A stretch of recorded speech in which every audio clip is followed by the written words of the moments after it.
வணக்கம். நான் மைதீன்.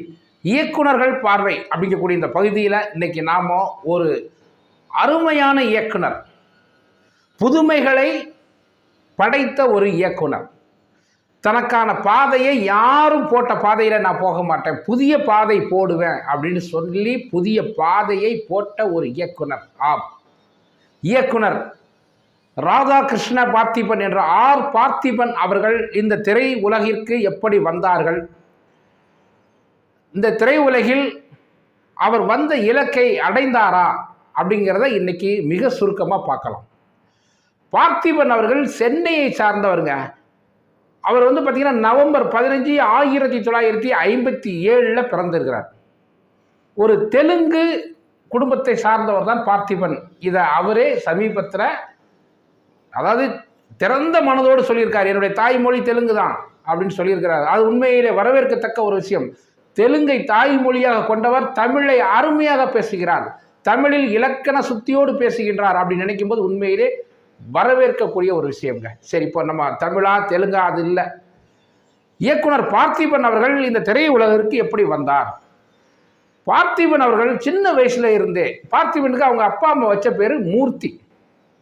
இந்த மூர்த்தி என்கக்கூடிய இந்த நபருங்கிறத விட இந்த பையன் அப்படின்னே சொல்லலாம். ஏன்னா 3வது படிக்கும் போதே பார்த்திபன் அவர்களுக்கு நடிக்கணும்னு பயங்கரமான ஒரு ஆசை, ஆர்வம். கோயில் திருவிழான்னா அங்கே போய் நிற்கிறது, அங்கே ஏதாவது நடித்தாங்கன்னா அதே மாதிரி வீட்டில் நடித்து காட்டுறது. ஒரு பாட்டு கச்சேரி நடக்குது, அங்கே போய் நின்று பார்த்துட்டு அங்கே என்னதெல்லாம் செஞ்சுருப்பாங்க அதெல்லாம் வீட்டில் செய்கிறது. இப்படி நடிப்பின் மீது மிகுந்த ஆர்வம். இது வளர வளர என்ன ஆகுதுன்னா, எப்படியாவது நம்ம நடிக்கணும் அப்படின்னு சொல்லி முயற்சி செய்ய, இதை எப்படி முயற்சி செய்கிறதுன்னு தெரியாமல் ஒரு கட்டத்தில் வர்றாரு. வந்துட்டு யார் எதை சொல்கிறாங்களோ அதை கேட்டுக்கிறது. அப்படி கேட்டதின் விளைவு நாடகத்தில் போய் சேர்றாருங்க. நாடகத்தில் சேர்ந்து நாடகத்தில் மூர்த்தி அப்படிங்கக்கூடிய அவருடைய சொந்த பெயர்லேயே நடிக்கிறாரு. கிடைச்ச வேடங்களை ஏற்று அதில் சிறப்பாக நடிக்கணும் அப்படின்னு நடிச்சுக்கிட்டு இருக்கிறாரு. ஆனால் அவருக்கு மனசில் திருப்தி இல்லை. என்னடா இது இப்படியே போயிட்டுருக்கு, இப்படியே போனால் நம்மளால் நடிக்க முடியுமா முடியாதா அப்படிங்கக்கூடிய ஒரு கேள்வி. இப்போ ஆள் வளர்ந்து நிற்கிறார். என்ன செய்யலாம், அடுத்த கட்டம் சினிமாவை சாரணும், சினிமாக்குள்ளே போகணும் அப்படிங்கும்போது இவருக்கு குரல் வளம் இயற்கையாகவே நல்லா இருக்கும் இல்லையா? இப்போ டப்பிங் பேசுகிறார். யார் யார் நடிக்கிறாங்களோ அவங்களுக்குலாம் குரல் வளம் சரியில்லைன்னா கூப்பிடுப்பா மூர்த்தி இந்த சீனுக்கு பேச சொல்லுப்பா அப்படிங்கிற அளவுக்கு பார்த்திபன் அவர்கள் டப்பிங் தெளிவாக பேசுகிறாங்க. அப்படி நிறைய படங்களுக்கு அந்த 80 காலகட்டம் வந்த படங்களுக்கு பார்த்திங்கன்னா இராணுவ வீரன் இப்படி நிறைய சொல்லிக்கிட்டே போகலாம், படங்களில் பேசுகிறாங்க. அன்னைக்கு டப்பிங் பேசுகிறது மூலிமா நல்ல ஒரு வருமானத்தையும் பார்த்திபன் அவர்கள் பார்த்துட்டாரு.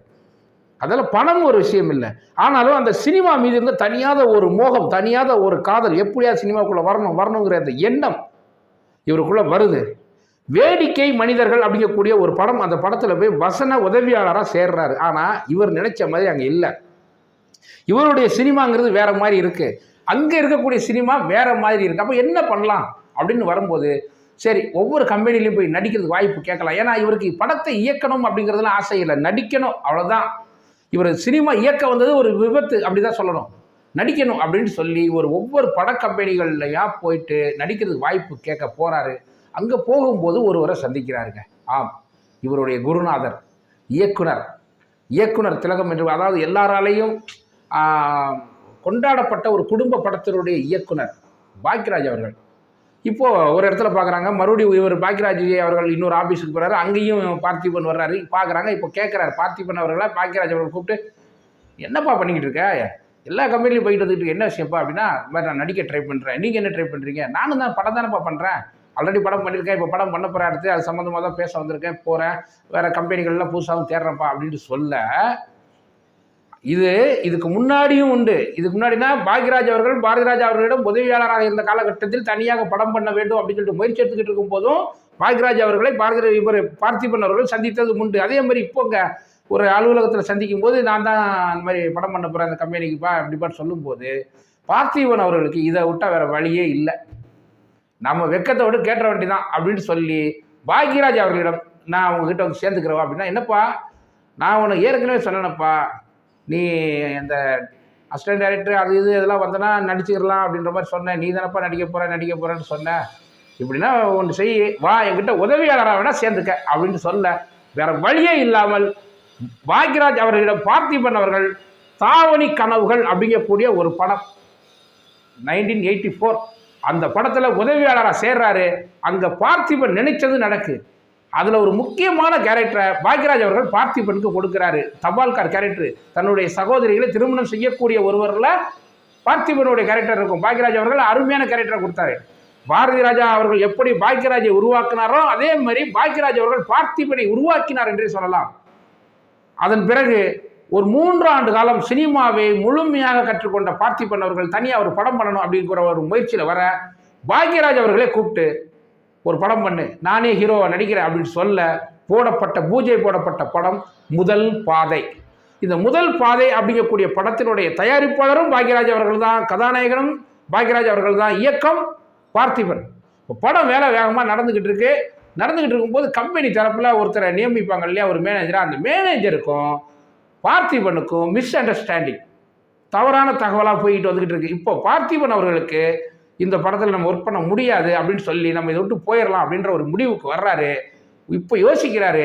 இதே மாதிரி நிறைய டைம் படத்தில் அவர் ஒர்க் பண்ணும்போது பாக்யராஜ் அவர்கள் மீது கோவப்பட்டு பார்த்திபன் மீது பாக்யராஜ் அவர்கள் கோவப்பட லெட்டர் எழுதி வச்சுட்டு ஓடிடுவாராம். இப்போ ஒரு முறை பாக்யராஜ் அவர்கள் கூப்பிட்டு சொல்லிட்டாங்க, இனிமேல் இந்த லெட்டர் எழுதி வச்சுட்டு ஓடுற வேலையெல்லாம் வச்சுக்காதன்னு சொன்னதுனால உயிலே எழுதி வச்சிட்டாராம், என்னை தேட வேண்டாம், நான் வரமாட்டேன் அப்படின்னு சொல்லிட்டு எழுதி வச்சுட்டு போயிட்டாரு. ஆளை காணோம். அதன் பிறகு ஆனால் இந்த படத்தில் இந்த முதல் பாதையினுடைய அறிவிப்பு எப்படி வந்தது அப்படின்னு சொன்னால், பாக்யராஜ் அவர்கள் தினத்தந்தியில் அன்னைக்கு ஒரு முழு பக்கமே கொடுத்துருந்தாங்க. எப்படி கொடுத்துருந்தாங்கன்னா, பாரதி ராஜாவிற்கு ஒரு பாக்யராஜிக்கு ஒரு பார்த்திபன் அப்படின்னு சொல்லி கொடுத்துருந்தாருன்னா எந்த அளவுக்கு பார்த்திபன் மேலே ஒரு முக்கியத்துவம் பாக்யராஜ் அவர்கள் கொடுத்துருப்பாங்க. அதாவது பாக்யராஜ் அவர்கள் பார்த்திபனுக்கு முக்கியத்துவம் கொடுத்தாருன்னா தனிநபர் பார்த்திபனுக்கு இல்லை, பார்த்திபன் என்ற ஒரு கதாசிரியர் இயக்குனர் அப்படிங்கக்கூடிய ஒரு எண்ணத்தில். ஆனால் இந்த படம் நடக்கலை. ஒரு முறை பாக்யராஜ் அவர்களுக்கு பிறந்தநாள் ஃபங்க்ஷன் நடந்திருக்கு. அந்த பிறந்தநாள் ஃபங்க்ஷனில் எல்லாரும் சொல்லியிருக்காங்க, போய் பார்த்துப்பா, குருவை நீ அவ்வளோ தூரம் மதிக்கிறல்ல, பாக்யராஜ் சார் போய் பார்த்து ஒரு வாழ்த்து சொல்லிட்டு வர வேண்டியதானப்பா, அவர்கிட்ட போய் ஆசி வாங்கிட்டு வர வேண்டியதானு சொல்ல, இவர் போகாமல் இவர் என்ன பண்ணியிருக்காருன்னா, அவங்க அம்மா கிட்ட இருந்த சின்ன ஒரு நகையை அடமானம் பண்ணி தினத்தந்தி பேப்பரில் விளம்பரம் கொடுத்துருக்காரு. என்னென்னா, அணில் முணுமுணுப்பது என்று நீங்கள் நினைத்துக் கொள்கிறீர்கள், அணில் முணுமுணுப்பது எல்லாம் ராமா ராமா என்று தான், அதே போன்றுதான் நான் என்னுடைய குருநாதரை நினைத்து கொண்டிருக்கிறேன் அப்படின்னு சொல்லி பாக்யராஜ் அவர்களை பற்றி தினத்தந்தியில் விளம்பரம் கொடுத்தேன். பாக்யராஜ் அவர்களுக்கு மனசு கேட்கல, முதல்ல போய் அவனை கூட்டாயா மூர்த்தி பையில அப்படின்னு சொல்லி கூட்டு வந்ததுக்கு அப்புறம் இன்றளவும் அவர்களுடைய நட்பு உறவுகளாக தொடர்கிறது.